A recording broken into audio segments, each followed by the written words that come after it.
প্রতিবারের মতো এবারেও নারী প্রার্থীদের অংশগ্রহণ বা মনোনয়ন অনুপাত অত্যন্ত নগণ্য। একজন প্রার্থী বিদেশে 3টি ফ্ল্যাটের মালিকানা রয়েছে বলে ঘোষণা দিয়েছেন, প্রকাশ করেছেন হলফনামায়। তবে প্রকৃত সংখ্যাটি কমপক্ষে এর 3 গুণ। আরেকজন প্রার্থী বিদেশে নিজস্ব মালিকানায় কোনো ব্যবসা প্রতিষ্ঠান নেই বা থাকার কোনো তথ্য দেননি, উল্লেখ করেননি।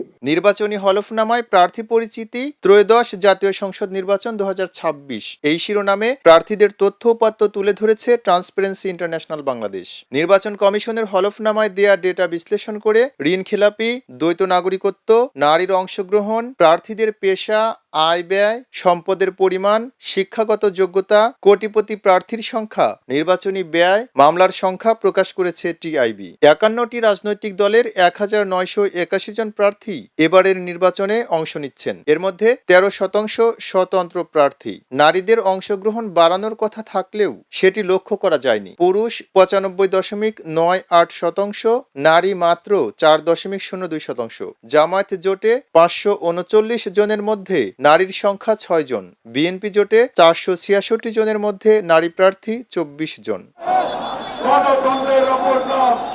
শিক্ষাগত যোগ্যতার মাপকাঠিতে স্নাতক ও স্নাতকোত্তর ডিগ্রিধারী 76.42%, উচ্চ মাধ্যমিক 8.94%, মাধ্যমিকের গণ্ডি পেরিয়েছেন 6% একটু বেশি। জুলাই সনদে প্রস্তাবিত যে 5% যে লক্ষ্যমাত্রা, সেটি পূরণ হয় নাই।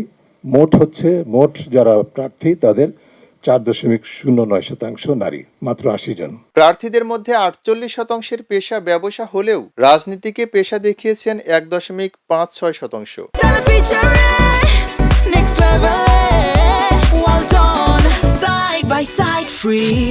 বছরে কোটি টাকা আয় করেন 124 জন। 100 কোটি টাকার বেশি অস্থাবর সম্পদ আছে 13 জনের। 27 জন শতকোটি প্রার্থীর মধ্যে শীর্ষ 10 কোটিপতির 7 জন বিএনপির, 3 জন স্বতন্ত্র।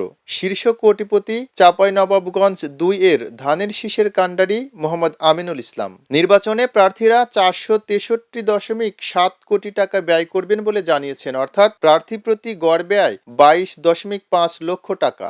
ঘোষিত সবচেয়ে বেশি ব্যয় বিএনপির, যা মোট 119.5 কোটি টাকা। দ্বিতীয় অবস্থানে জামায়াতে ইসলামী, তারা ব্যয় করবেন 80.6 কোটি টাকা, যার সিংহভাগই আসবে অনুদান থেকে। এবারের নির্বাচনে সবচেয়ে আলোচিত ছিল ঋণ খেলাপি ও দ্বৈত নাগরিকত্ব বিষয়টি। ঋণ খেলাপিদের সংখ্যা উল্লেখ না করলেও দ্বৈত নাগরিকের সংখ্যা 21, যারা সবাই বিদেশি নাগরিকত্ব ত্যাগ করেছে বলে জানিয়েছে টিআইবি। হলফনামায় তথ্য গোপনের অভিযোগ করে টিআইবি বলছে, এবারে 21 জন প্রার্থী যাদের বিদেশি রাষ্ট্রের নাগরিকত্ব গ্রহণ এবং পরিত্যাগের তথ্য তারা হলফনামার মধ্যে দিয়েছেন।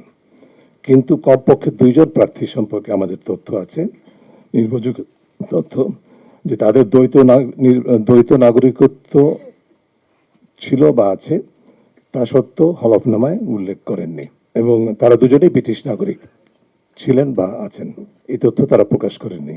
অর্থ, পেশি শক্তির ব্যবহার ও ধর্মকে সামনে আনার কথাও জানিয়েছে আন্তর্জাতিক এই সংস্থা।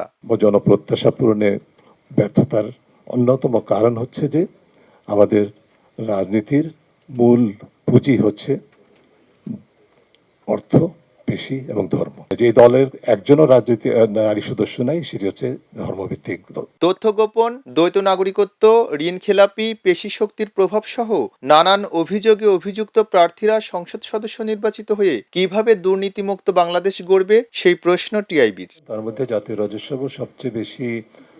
এম রহমান, খবরের কাগজ, ঢাকা। এলো খবরের কাগজ, নিখাত, নির্ভীক, নিরপেক্ষ।